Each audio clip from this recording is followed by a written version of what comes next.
As old as I am, I have come to realize I don't have time anymore. I don't care. Just, this is it. Take it or leave it. We fundamentally disagree. Is there a way forward? My non-negotiables were want to have kids, no smoking, and no STDs. You're going to get none of that. So good luck to you. You're just going to 180, pop the baby out, and you're like, nah. I mean, that's ridiculous. How can you be too much? I feel that I am in a very good place to answer this because I can be much. Yeah, I have no problem causing a scene. Correct. He does not. No problem. I asked him to do an interpretive dance on the date, and he got up and in the middle of this smoothie shop did this interpretive dance for me. When did you know that you wanted me to be the mother of my children? Yeah.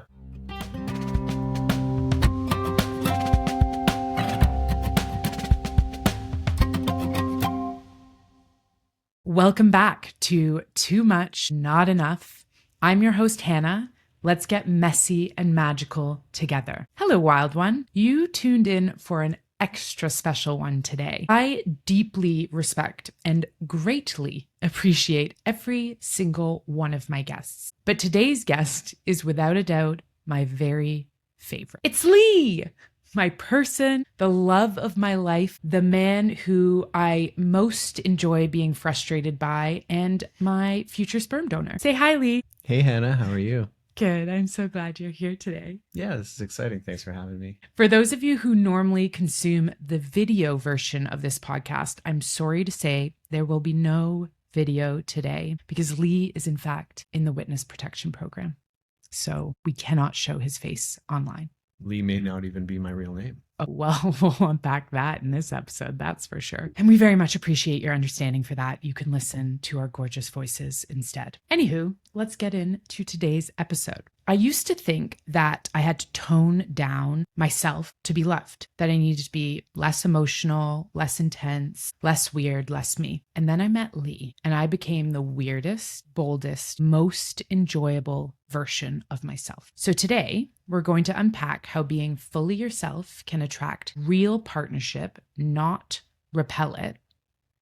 And we're going to share the details of how our relationship unfolded, what made it different this time around for both of us, our joys, our challenges, and what's next. So Lee, to start off, I'd like to talk about what made this relationship different than the ones you'd had before. Like, maybe when did you know it was different, or what was it made you think, okay, maybe this one will stick? That's a good question. I don't think it was any one particular thing. Obviously, it was a combination of all the things. You know, the biggest part is usually how comfortable you are with somebody and how much you can be yourself around them. And I felt that I could always just be myself around you and be open and honest, because I felt like that was also reflected. Like I felt that we shared that, so that it was probably, you know, a self-replicating thing where like I felt it, so you felt it, so then Matt made me, you know, yada, yada, yada. Yeah. And it was a full circle kind of thing. There were a few things about you that were kind of different than from other people. You were very open to calling yourself out on your own stuff, which is something I love. And I try to do. I probably can be better at it, but You're pretty good at it, honestly. Yeah. Is that? Yeah. Okay. Yeah. I love that answer. Yeah. That it's funny because for anyone listening who knows me or has known me for a while, my ability to call myself out on my own shit has not always been something I've been so great at. It's definitely something that I've worked on. And as is with the theme of this entire podcast and also this episode, as I became more comfortable with myself and more accepting of who I really was instead of the person that I was like trying to present to the world in order to be loved, I then became more okay with my flaws, which then led to me being able to call myself more on my own shit. Because before, someone would point something out and I'd get super defensive because I didn't like that part about me, or I knew that it was annoying, or I knew it could be a point of like rejection for me, especially in romantic relationships. But as I became more okay with that stuff and honestly entered into a safe relationship with you where I felt safe to be myself. When you point out or call me out on stuff, I know that you're doing it from like a place of love and a place of communication and a place of wanting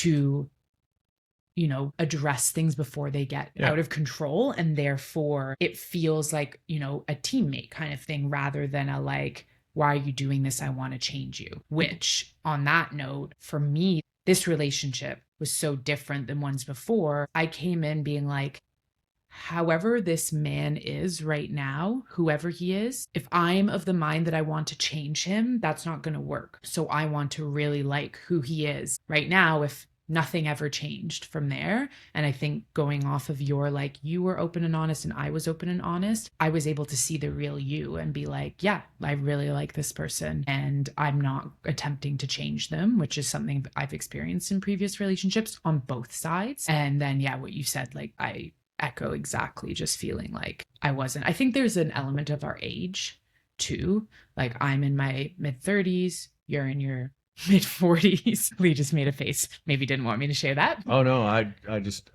don't think you're in your mid-30s. I'm 1 year older than my mid-30s. Fuck off. Yeah. Also, I'd like to add that you were very cute, so that was also helped. Oh, thanks, babe. Same with you. Yeah, like, we are older now. We've been through multiple relationships. We've gone through the situations where For sure. we knew what we've learned essentially from our past experiences. That's the word, experiences. Yeah. And therefore could come to the table more honestly, which, I mean, I don't wish I had done earlier, because meeting you and being able to be the most honest version of myself in a relationship happened exactly when and how it was supposed to. But it does make me feel a little sad that previously I like hid parts of myself or like contorted myself to be something I thought would be more attractive on a date or, you know, when hanging out with someone. Well, I think we certainly all do that, especially in the beginning of any kind of relationship. You know, you release some part of yourself and not all of it. You hold back some part of I think my problem for the most part was I was always mostly me all the time. And I didn't hold back enough. Which I could see could be overwhelming for the wrong person, but worked really well for the right person, because 100%. I believe that a lot of what you did in being yourself gave me a mirror through which I could do it too. Like, because I was afraid a bit to be myself, especially around men. And I've talked about this in previous episodes, that I really like created a persona that I would bring to the table when it came to all interactions with men, like not just dating or in relationships, but who are these men you speak? What has happened? Right. I've never dated anyone before you. Sorry, I forgot about that. Hypothetically. No, I want to go on record as saying at no point do I think that. We are very clear that we have a lifetime of experiences and yada yada. Previous to this relationship. Correct. But yeah, I just think that you being yourself gave me so much permission to be myself. Like, in your profile, you had something about interpretive dance. Yeah. Like, one of his prompts spoke to interpretive dancing. And so on our first date, which was at I was really good with communication, but my communication comes in interpretive dance. That's correct, yes. Which I think is so funny. So our first date was at a smoothie place. It was like during the day, sweats and smoothies. Copyright.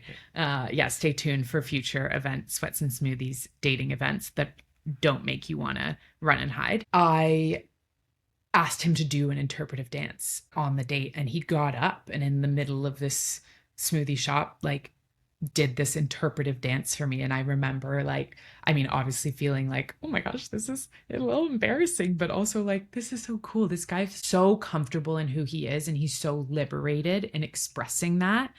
And so for me, like, I believe very much in the universe and how it brings the people together that you need to learn things from. Sometimes those are more challenging than others, but I believe that part of us coming together was me learning how to be more comfortable with being a liberated version of myself. Yeah, I have no problem causing a scene. Correct. He does not. No problem. We've started dancing at the gym now. Yes, that's true. And we danced during a Zorro return because George Michael, what was the song?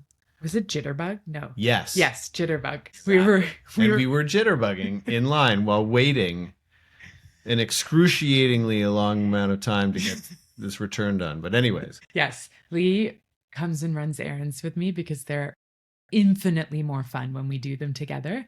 And he's very generous. And so we went to do a return at Zara, and we were standing in line. That song came on, and we just started dancing. And I think that it comes with age, for sure. You get older and you're like, I don't give a fuck what other people think. But also when you're with the person who like brings that silliness out in you. And I remember turning around while we were dancing, and I caught this woman smiling at us and just thinking like, oh man, this is like the version of a relationship that I dreamed of, that I always wanted to be in, where we're just like, don't take ourselves too seriously and have no problem with like expressing how into each other we are wherever. Samesies. We just talked a little bit about our intentional decision to be like extremely honest from day one. And when I say extremely honest, I want to be clear. Like, obviously, we didn't like come to our first date and lay everything bare on the table. We did have some, I think, important conversations on that first date and then subsequently. But like, of course, I wasn't just like, here's all my shit.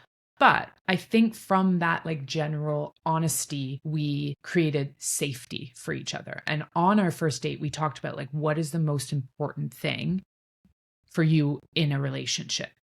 And I said, feeling in my body safe. And you said, do you remember what you said? No. A teammate.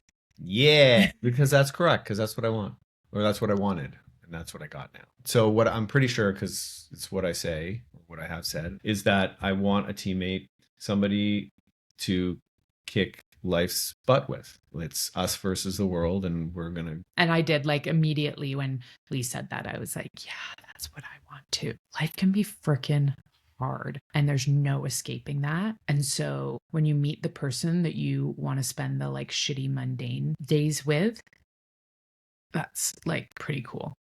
And then feeling like together you can really take on whatever it is. Yeah.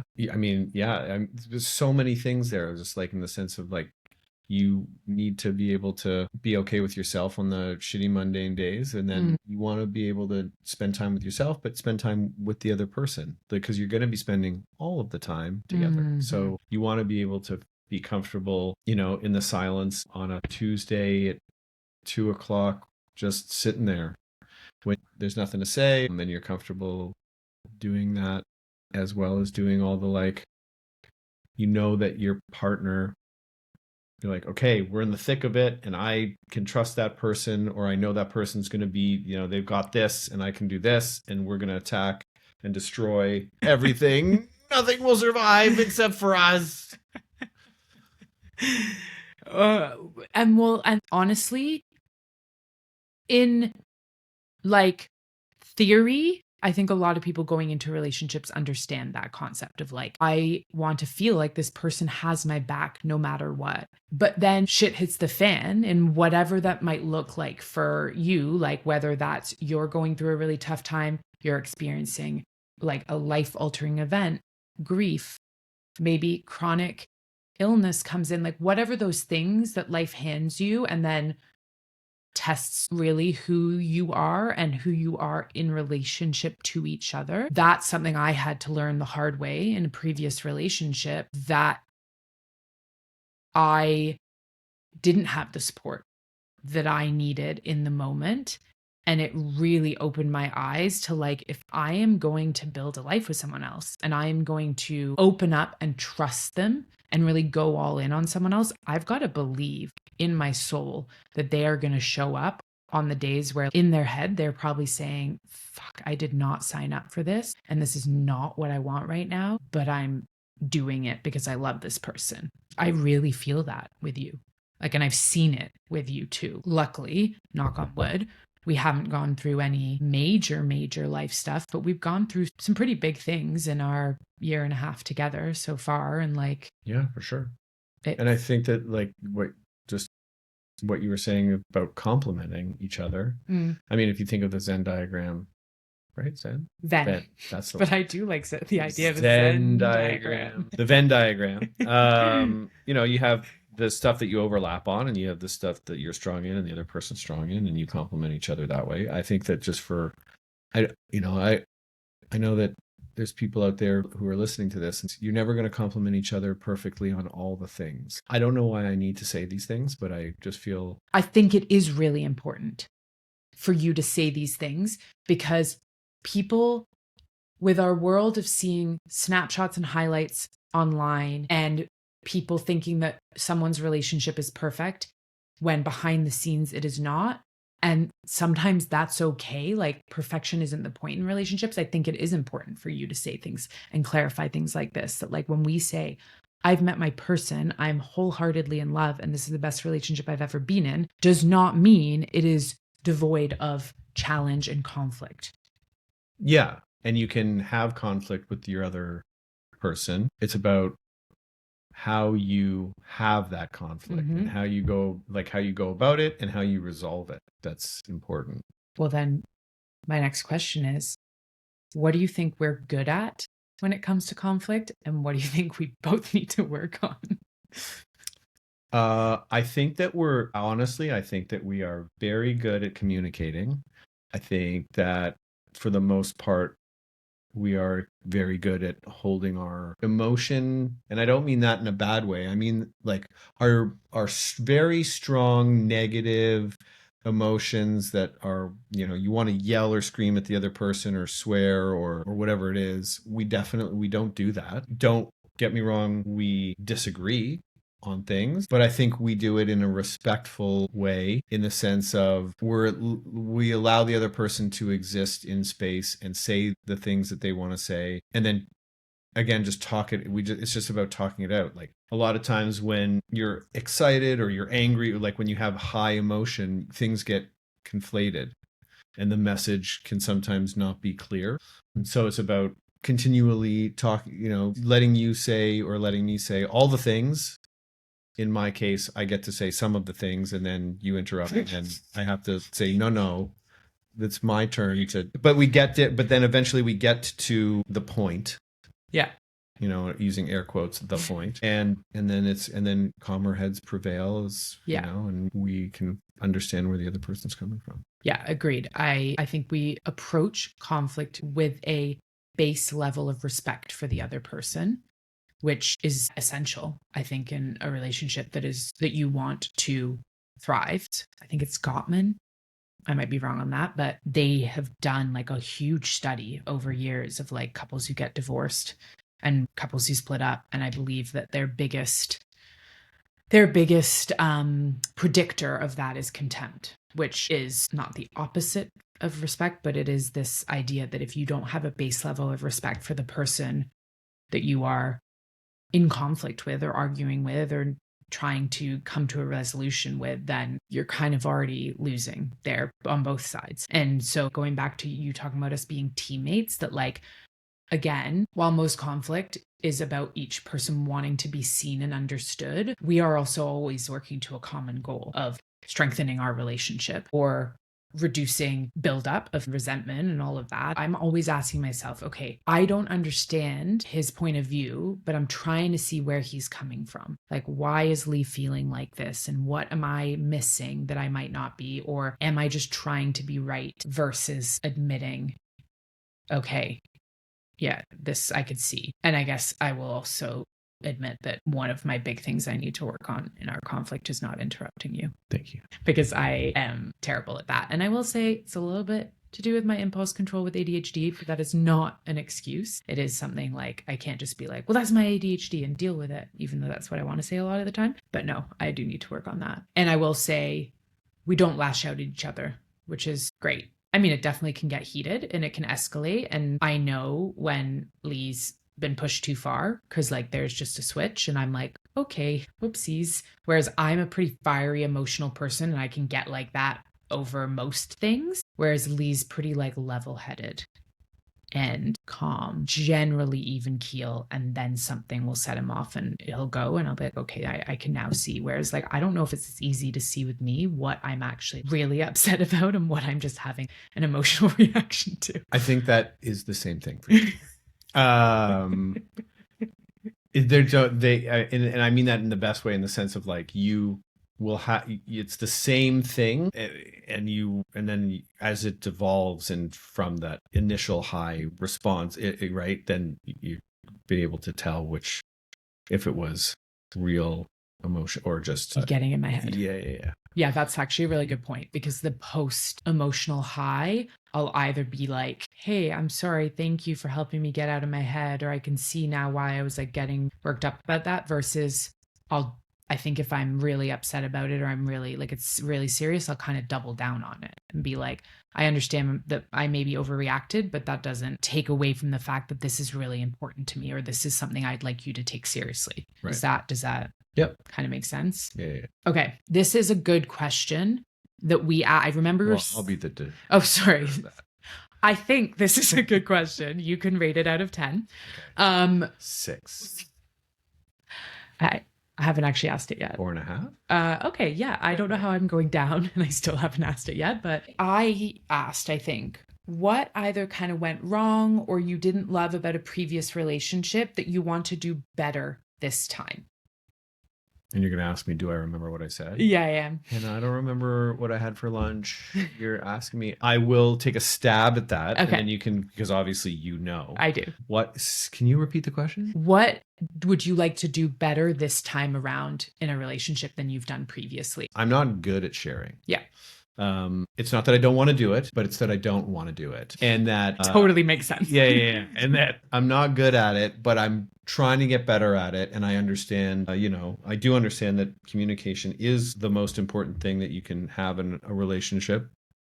And so I believe that's what I said. Correct. You said that previous partners have pointed out that, like, not just that you're not great at communicating, but that you barely share anything. And that has been like a huge sticking point. And you weren't wrong. Like at the beginning, I realized you're just so opposite of me. I'm like, hi, I'm Hannah. Nice to meet you. Blah, here's my life story. That's how I connect with people, is by going deep. And I'll go first kind of mentality. But you didn't openly share a lot about yourself or about your life. I had to remember to ask the questions, which sometimes I'm not so good at. Like, I realized that my sharing what's going on with me is my question for you to then share back. But that wasn't like an opening for you. And to be fair, I don't think is for a lot of people. People need to be asked questions. And sometimes I have to remind myself, like someone will be like, hey, how was your weekend? And then I'll go into it. And I'm just expecting that they're going to say it back. And we're talking. And then I'm like, oh, fuck, I didn't ask them about their weekend. And then I have to ask them about their weekend. But yeah, you do. It is like sometimes you do need to prompt. Yes. Sometimes you don't. Sometimes you do. But that's the other thing. I did tell you, like, I am awful at sharing, but just ask me anything and I will. If I don't want to share it or I'm not ready to, I will say that. But otherwise, I will just answer your questions. And that actually, very good point. That was such an opening too, because it wasn't just like, I'm closed off and I struggle with sharing things, so best of luck. It was, I have recognized and seen in past relationships how this has been a problem. I'm not saying that I've like magically changed, but know that I want to share things with you. You may just need to ask some more questions. And I'm like, challenge accepted. And I, would ask more questions. And it's funny now thinking back to that, because probably the first like 6 months of our relationship, I was like, I just feel like he's not sharing a lot and I don't know much about him. And that is like not even a thought on my radar anymore. Like, I feel like I think especially since moving in together, that makes a huge difference. Do you remember what I said to that question of like what I want to do better?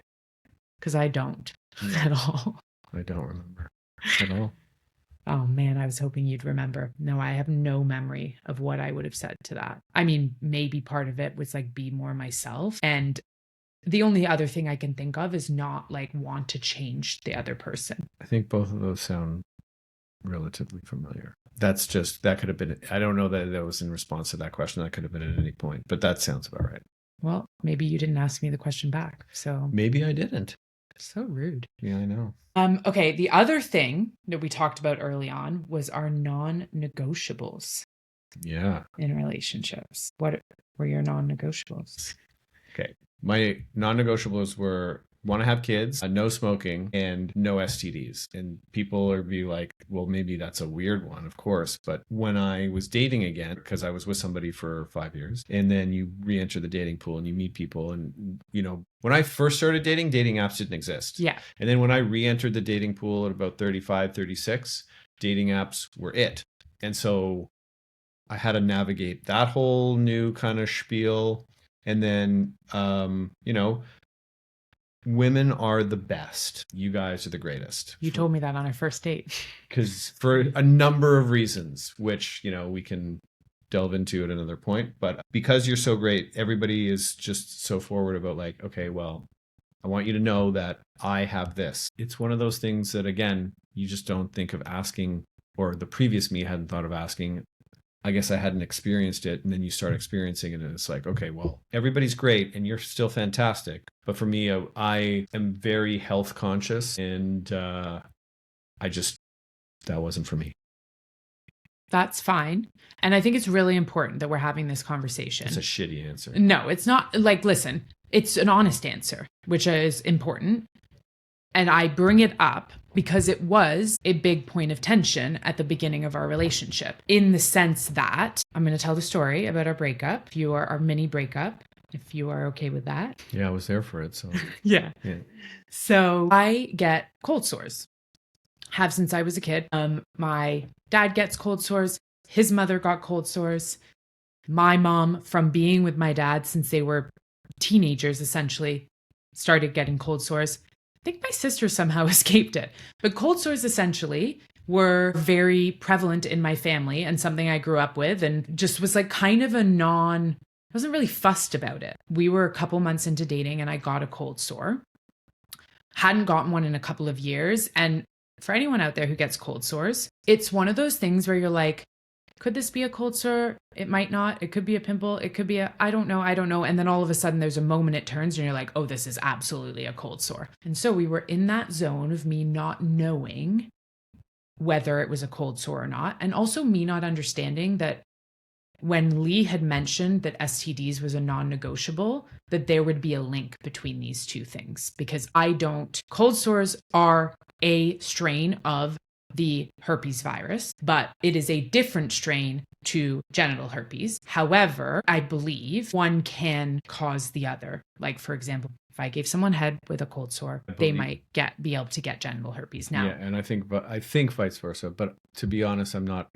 We ended up doing a lot of research. Yeah. But anyways, I was in that zone of like, is this a cold sore? I don't know. This is a new guy I'm dating. I'm a little bit embarrassed about this. Wasn't being fully as honest as I think I could have been from the get-go, but I truly wasn't sure whether it was going to be one or not. And then it turned into be a cold sore. And I said to Lee, it is a cold sore. And he was pissed, like extreme reaction, which came with a few different layers, because I felt shame and it felt dirty. But do you want to tell your side of the story? Remind me, because I don't remember being pissed in the sense of like that I... Really?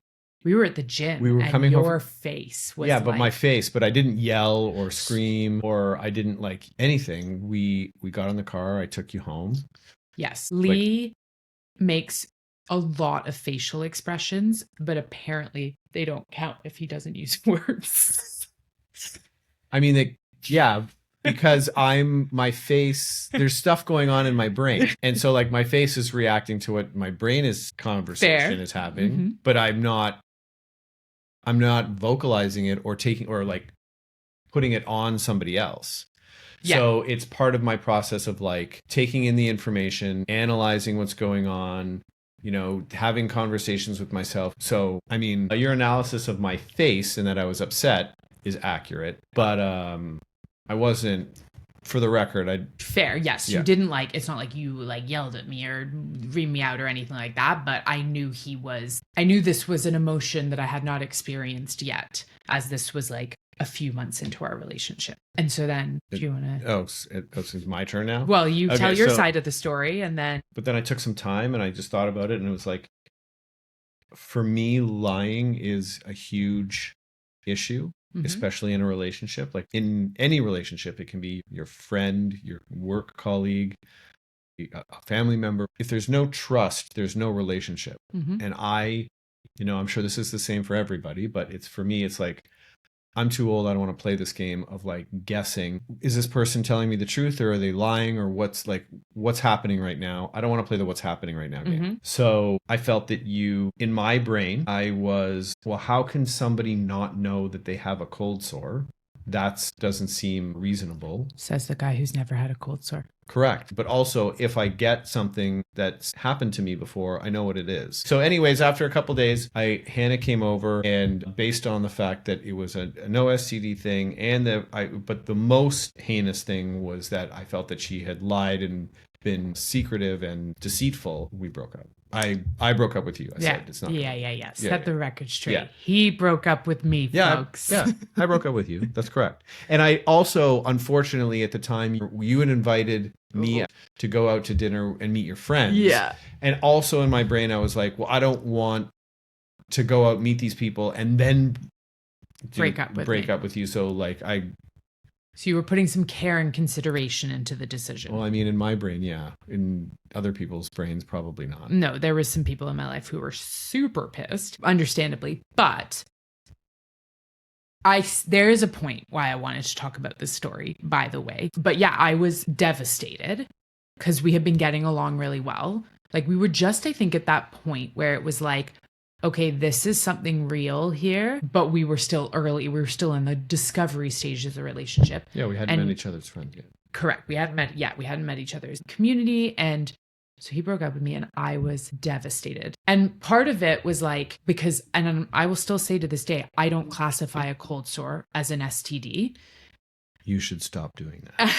And Lee will take it to the grave that he does. And there was a lot of like how and what, there was shame, there was frustration, there was hurt, all of it that happens when something like this comes up. And also just like, it felt like an old school stance on STDs and the fact that like for many women, especially, and I can only speak from the experience of being a woman, there is a lot of shame placed on women for quote unquote sleeping around. And then when the men do the exact same thing or worse, they're like, high five, pat on the back, you're, a legend.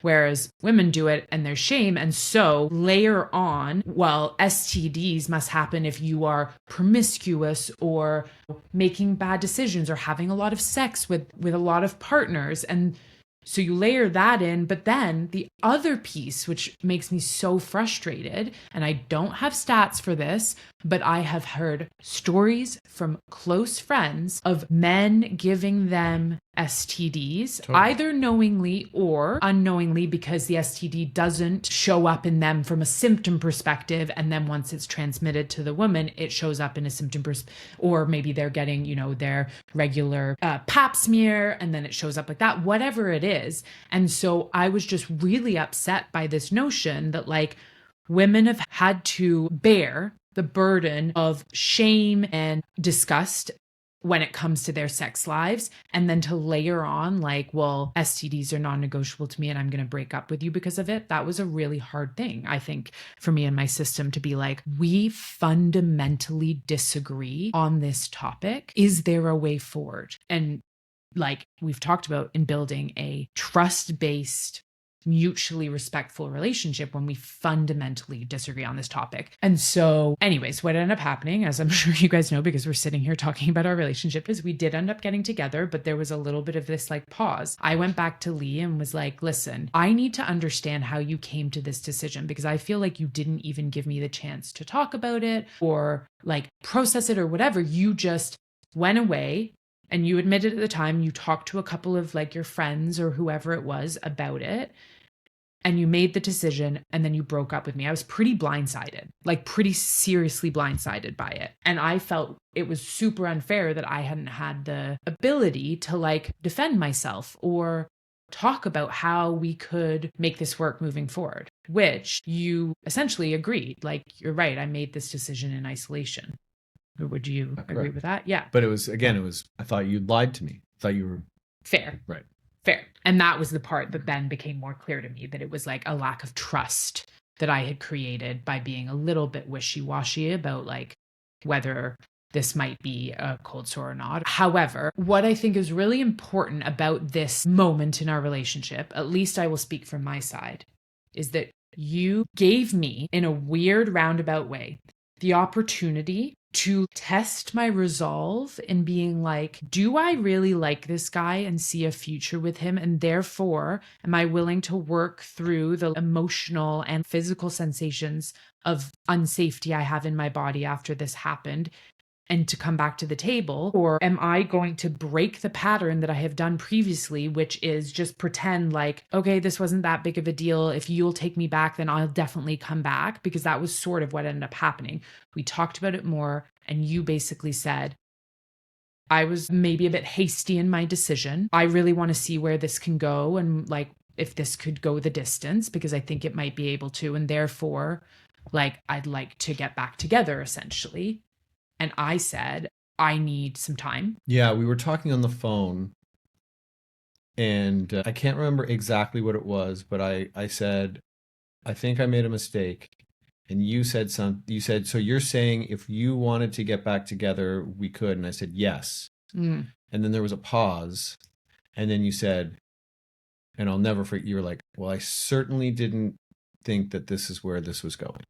Correct. Because I thought that you were just going to like give me a bit more context to like how you came to the decision and that we were going to go our separate ways. Like I thought it was done, but I was just getting that elusive closure that we all hope for when something like this happens in relationships. And so then I was like, okay, there's a different decision on the table here. But what I was so proud of in myself is two things. One, I didn't like run and flee, which is partly what my nervous system wanted to do, was just to like run away from like a few different levels. One being that I told my friends and family about what had happened and they were upset about it. And a lot of them had the same feelings as me, that this was like a weird or unfair stance on cold sores and STDs. So they were mad. And so part of me was like, well, if I go back to this guy, are they going to be like, you idiot, like, what are you doing? But I remember so clearly, and I will never forget this till the day I die, I got some message that said, like, it was this gut feeling, but it was,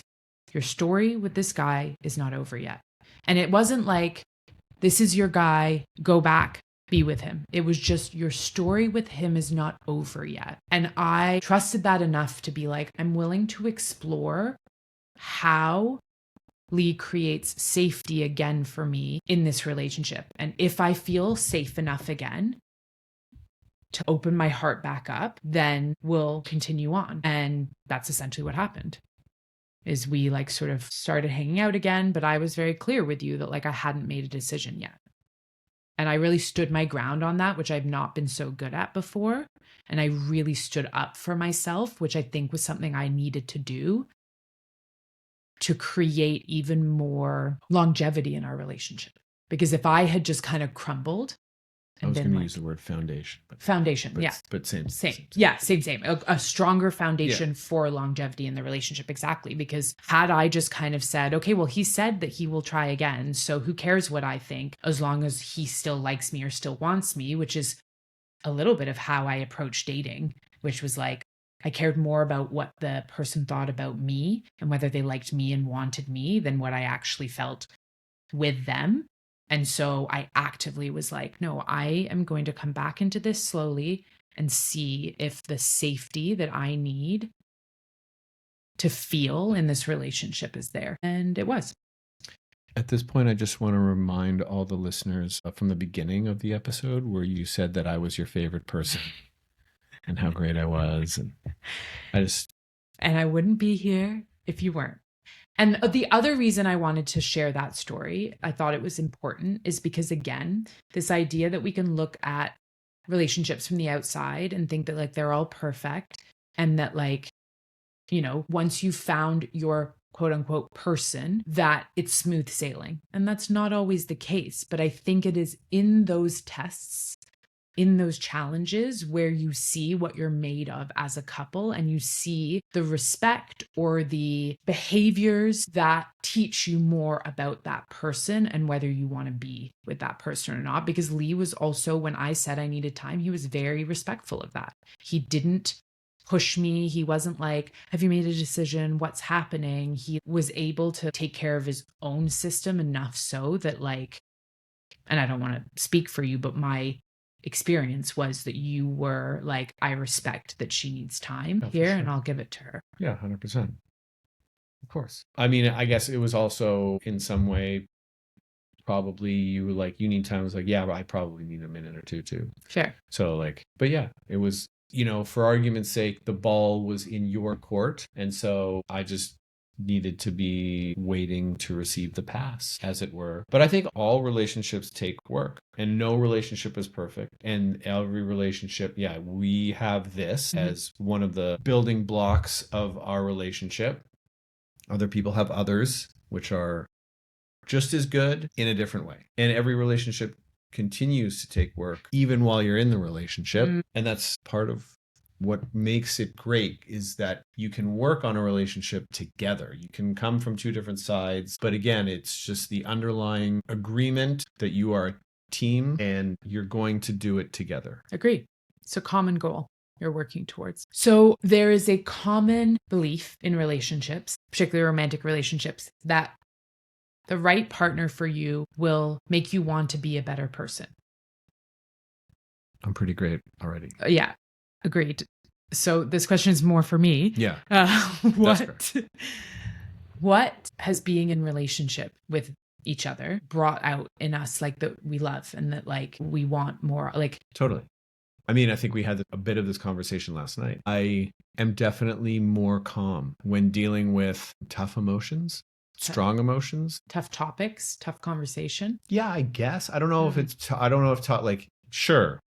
I think it's all wrapped in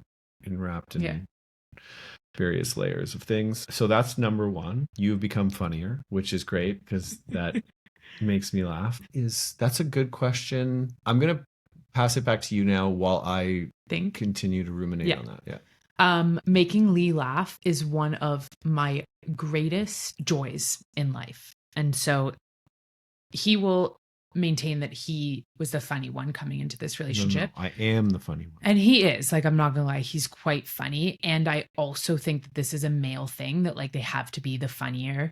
Like, a woman could not be funnier than a man. That's right. So that's, like, baked into their conditioning. Or, like, I don't, you're making a generalization. I'm making a generalization based on the, like, 3 men who have needed to repeatedly point out that they are funnier than me. But, like, also maybe I'm just not that funny. Who knows? However, I agree. I think you have made me funnier in the sense that, like, because I just feel more motivated to make you laugh. I also think our humor, like, kind of lines up, and that's partly that it lined up previously, but also when you spend more time with someone, you're going to get into a little bit of, like, a lockstep with, like, their humor and your humor and how you kind of, like, bat the thing back and forth. So definitely funnier. I also find it really interesting that you say that, like, you're more able to, like, kind of manage your emotions and be more patient, because that's not something that I necessarily see that has evolved in you since being together, because I feel like you've always been like that kind of since the beginning of the relationship. But I think that's because you make me that way. From day one. Yeah. Well, I, like, feel very grateful. Yeah. I'm a bit emotional that, like, that's the case, because, like, I also feel like your calmness or your ability to stay level-headed in the conversation, while sometimes it annoys the hell out of me because I'm, like, up here, like, all emotional, and you're like, this isn't a big deal. Why are you like this? Why are you yelling? And I'm like, why aren't you yelling? It can sometimes get me more worked up, but I do feel like it, like, doesn't escalate.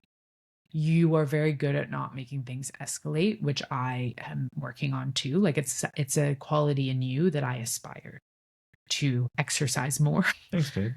So thank you for that. You have made me more comfortable and therefore sillier and weirder, which is just something that I have always wanted. Like, I've always craved in relationship. And so my ability to just be myself, like, at its, like, most raw version has made me better, because it means that there's just layers of conditioning that have been removed that allow me to show up and be in service of you, my loved ones, my community in a way that I just wasn't able to before, because I was hiding parts of myself, but also taking things really seriously and getting all in my head. And now I can just be with you. And that seems so simple, but like, That's those mundane moments we were talking about. yeah. And I can just be like, I can stim and sing and make weird dance moves in my underwear, and like, you laugh, you actually get joy out of it instead of giving me a weird look. And it's like to have not a physical, but a relationship home that I can come to and know that I can take all the armor off and just be, is like the greatest gift that you can give, I think, another person. I agree. Thanks, Dave. And you, the same.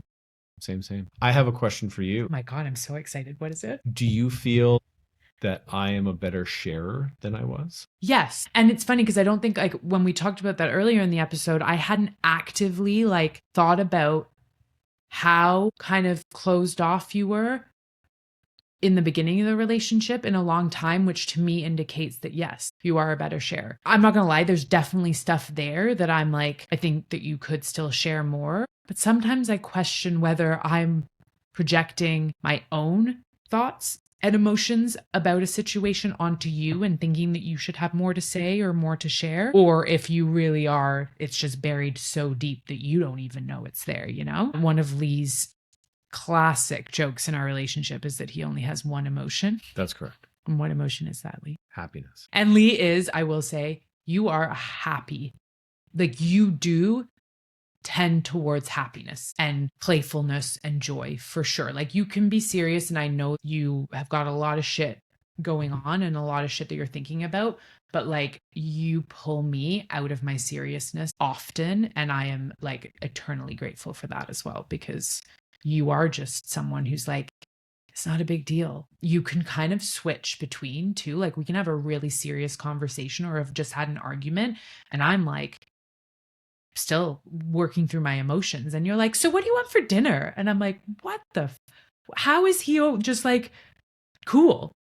And is that like real, in that like you like are legitimately just like, okay, let's move on? Yes and no. Yes, I am. But, you know, it's also like, well, okay, we got to here, we said all this, and there's no point in stewing on it. We may not be done. I may not be done. You may not be done, whatever it happens to be. And we can always revisit, but like, it's over for now. And so let's get back to the rest of everything. And then we can I'll have a think, you have a think. Okay. I want to talk a little bit about our future, because that is a huge part of why and how you became my person, is because you're the first human I've ever been in a relationship with.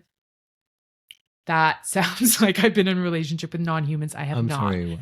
I was trying to not reuse the word person, and inadvertently made it sound like I have non-human relationships. That is not what I meant. Let me try that again. Okay. One of the reasons I knew that you were the love of my life was because you were the first person that I could like embody the feeling of having a family and building a future with. I had always understood that that's something that I wanted. And in previous relationships, I had been kind of going through the motions of that. Like, oh, well, we should, we'll have kids because that we both want it and that makes sense. And we'll build a future together and we'll get a house because those are the next steps. And then in meeting you and falling in love with you, I realized what it like the pure excitement that can come from wanting to build a future, a family with someone. Like, I'm super, super close with my family. The four of us are like a very tight unit, and we have always been each other's like kind of main support, even throughout previous relationships of both mine and my sister's. But in building this with you, you have become my main support. And from that, this feeling of knowing that I want to have babies with you and grow old with you is like, it has settled in my body in a way that like I've never experienced before. Awesome. When did you know that you wanted me to Be the mother of my children? Yeah. I don't know. I think that like when we were dating and I said that you were my person. That's also kind of a cute story. That early on, because that was fairly early on. When you said I was your person, that was when you knew Yeah. you wanted to Is that before we broke up? put babies in me. No, I think it was after. So within the first 6 months, Yeah. we went out to dinner. I had a very rejection sensitive dysphoria moment. Oh my God. Was that we went to the place on Queen? Yeah, Swan. We were Yeah, having yeah, dinner yeah. at Swan on Queen. And I think this was actually shortly after we had just gotten back together because we hadn't figured out whether we were boyfriend, girlfriend yet. Like we hadn't had that official conversation. Ooh, this is exciting. Memory lane. It was What was I wearing? Was it cute? obviously, Yeah, you of look course. great in everything, except for those shorts that you're wearing right now that you know I hate. These are the greatest shorts of all time. And that shirt that luckily you haven't worn once. It's like the Parasuco shirt or whatever. Oh, that's for Father's Day. Yeah. Your My Father's Day perfect shirt. Father's Day Yeah. shirt. Which I will allow because you will have given me my children. But other than that, that shirt can burn a fiery death. Okay, so anyways, going back to Swan, we've gotten back together and I was trying to like get a sense of, are we boyfriend and girlfriend yet? Like, what is happening here? Is this official? And I made a joke. I brought it up trying to be light about it. And you made a joke back, I think, in reference to something I had said earlier that day that basically kind of was like, no, I'm not going to be your boyfriend. I can't remember. I don't know if you remember the joke. No. And Damn it. I was so excited for you to tell me what it was. Okay, we both know I have the worst memory of the two of us. Yeah, but you were on this train and I was like, oh, she's going to say it. I wish I remember, but it was like, you were basically like. But the gist is I made a joke. In reference to something that I had said earlier. And you lost it. And not like mad lost it, but your whole face. Shut down. Yeah, I watched your whole face. He watched my entire body. Yeah, change, and I was like, oh, I just made a joke. Yeah, which is actually a very good example of rejection sensitive dysphoria, which is something that neurodivergent people can experience, and it's basically seemingly innocuous things can feel like the worst rejection we have ever experienced in our bodies. And we viscerally, physically, nervous system wise shut down. And we cannot explain why or stop the train once it's left the station, unfortunately. And so I just fully shut down. Like I had left my body. I was not there. My physical body was sitting in front of you, but I was no longer there. And you were trying to like make conversation. And then we like walked home. And I think this is also a great example of me kind of calling myself on my own shit. I said, so you know how I have ADHD, there's this thing called rejection sensitive dysphoria that happens, and you just witnessed that in real time. Like I feel rejected, even though that's not what you were trying to do. And I shut down and I cannot like get myself out of it essentially. And so then that meant we had a bit more of a serious conversation, and we got home and we sat on the couch and you said, you're my person. You said I was his person. Which was like so sweet. No one's ever said that to me before. And that's when I knew that I wanted to make babies. You were going to say something else there, weren't you? Maybe. This is a family show. It borderlines. Speaking of motherhood, and my ADHD can be difficult for you sometimes. And you asked me at one point, how are you going to manage your ADHD so that it doesn't get in the way of being a mom and like showing up for our kids on time? And if I can't remember to eat lunch myself, how am I going to remember to make sure our kids have lunch? Do you want to maybe share, like be as honest as you'd like to be as some of your concerns? Man. I'm freaking out. Look, I have relegated myself to the point of, well, we're going to find out. Let's fuck around and find out. Yeah, we're going to. That's how most people have kids, right? They're like, okay, let's see. We're going to find out. We're going to get there and then we'll see what needs to happen.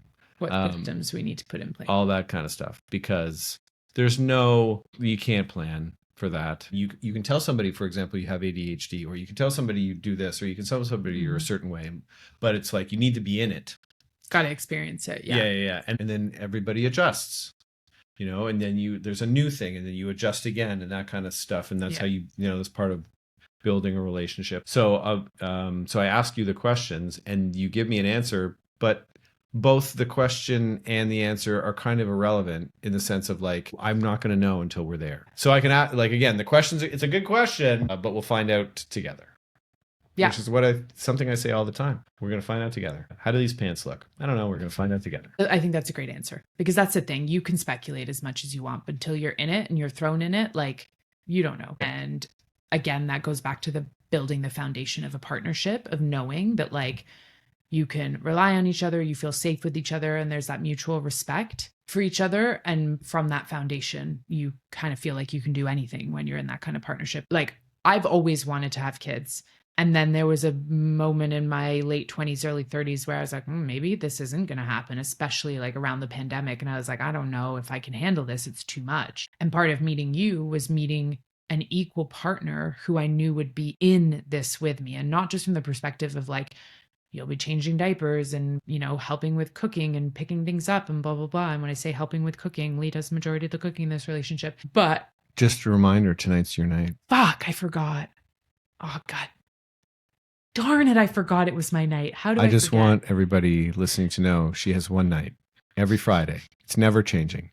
It's Fridays are Hannah's night to cook. Shit, I forgot. Okay, yeah. I have to figure that out after this. But anyway, not only did I feel like I had an equal partner in the actual like domestic duties of having a family, but I felt I had an equal partner in the emotional duties of having a family. And I think having both of those, like especially for me, someone who is neurodivergent, is a projector, needs a lot of rest. I needed both of ththose things. So it wasn't until I met you and was like, yeah, you're going to get none of that. So good luck to you. You're just going to 180, pop the baby out, and you're like, nah. No, you're not going to get any sleep. Oh, you're in a lot of trouble. Yeah. I'm fucked for sure. Yeah. But you know what? I've done hard things, and I can do hard things again. 100%. I know it. Okay, finally, Lee, I have a couple of questions. Rapid fire? Is this rapid fire? A little rapid fire. All right. 7. Amazing. Penguins. How did you know I was going to ask? Orange. What would you tell someone who's afraid that they're too much to be loved? I mean, that's ridiculous. How can you be too much to be loved? Like, so, okay. I feel that I am in a very good place to answer this because I can be much. And so while it took me a while to find my love, I have been in relationships, and just as you have, and yada, yada. And so like, no, there's no such thing as too much. Even though I did say that at the beginning of this, I was like, maybe I held back a little at the beginning. But then you just got to like, I'd rather just be me. Again, that's another thing that you just... As old as I am, I have come to realize I don't have time anymore. I don't care. Just, this is it. Take it or leave it. Yeah. It's it is a little bit of like, you are only going to feel too much in relation to the wrong person, because they are going to make you feel that way. Yeah. And so I would argue that if you're feeling too much, then either you got to get comfortable with it yourself, because you're making yourself feel that that's wrong, which is a very natural thing that us humans do to ourselves, or you're in relationship with someone who's making you feel like you're either too much or not enough. And to me, in my experience, then that's not the right person for you, because the right person for you is going to make you feel like you're too much, and not enoughness is exactly what they've been looking for their whole damn lives. So yeah. That's a good answer that you had for my question. But you gave me that to jump off of. Yeah. So what's the next one? What was something that you used to hide about yourself that you now lead with front and center? My uncontrollable gas. No, what that I lead with, like, just in general, I guess, I don't know, because again, like, I am just me. I am always just the jokey, I will talk to anybody. I don't care. In relation to our relationship, I led with, I'm not good at sharing. I'm working on it. Ask me questions. That. Beautiful. So you're like essentially no longer hiding parts of yourself. I'm no longer, and especially I'm no longer hiding things that I know that I can be better at. And there isn't many, No. but there's a few. Very few. Yeah. You're perfect. Yeah, okay. You've been on a lot of first dates. What is number one, like, do not do, and your number one absolutely do? Just absolutely just be yourself. And again, you don't bluff everything in the right, but whatever you decide, whatever you do give, just make it Authentically you. 100%. Love it. Okay, is there anything else that you want to say, share? Normally I ask where... No, this is the most amount of sharing that I've done in a long time. I know, I'm so proud of you. Thank you, love. I really appreciate it. You're very welcome. Can't wait to kiss you after this. I usually ask where people can get more of you, but since you're in the witness protection program. That's correct. Yeah, that's it. This is it. This is it. This is what... This is it. You've already gotten a lot of leads, so Oh, be grateful. correct. Okay? Yeah, if we ever... Asking for more. Yeah, if you want more, you'll have to just meet in person. I mean, he honestly is actually quite disappointing in person, so I wouldn't even recommend wasting your time. Okay. Well, that's hurtful. PP Grandma loves you. I love Pee Grandma. Well, folks, that's all we have for you today. I hope you enjoyed our back and forth, learning a little bit more about us and in relationship. And if you're out there questioning whether you are going to find your person, we are real life examples that they are out there and they are absolutely worth waiting for. Lee was 43 when he met me. So 43? Yeah. And I mean, I don't want to speak for you, but was it worth the wait, babe? 1,000,000%. Thank you. So if you like this episode or you are loving the podcast, please follow, rate. It makes a huge difference in getting this out to more and more people so that we can just have a world filled with beautiful relationships and people being overjoyed by being with their person. Until next time.